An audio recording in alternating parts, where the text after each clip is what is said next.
Hi friends, welcome back to my channel. ఈరోజు మీకు ఒక రెసిపీ చూపిస్తా. అది ఐస్ క్రీమ్ మిల్క్ షేక్ అంటారు, ఐస్ క్రీమ్ ఫ్రూట్ సలాడ్ అంటారో చూడండి.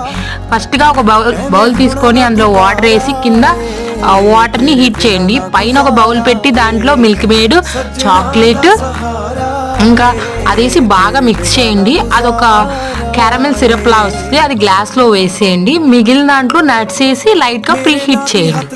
ఈ ఇంగ్రీడియంట్స్ అన్ని చూస్తున్నారుగా, వేస్తున్నప్పుడు మళ్ళీ చెప్తాను.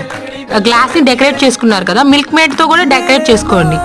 లాస్ట్లో మాత్రం బనానా పెట్టండి. తర్వాత ఐస్ క్రీమ్ ఏ ఫ్లేవర్ అయినా పర్లేదు. మేము మాత్రం చాక్లెట్ థీమ్ కదా, like we take in a black forest అనమాట. తర్వాత గవర్నమెంట్ ముక్కలు వేసాం. 2 ఫ్రూట్స్ తీసుకొని దాంట్లో కొద్దిగా సాల్ట్ కూడా వేసాం ఫ్రెండ్స్. మీరు గమనించినట్టయితే అది ఒక్కొక్కటి లేయర్ బై లేయర్ వేసుకోండి. మీకు ఏం నచ్చితే వేసుకోండి ఫ్రెండ్స్.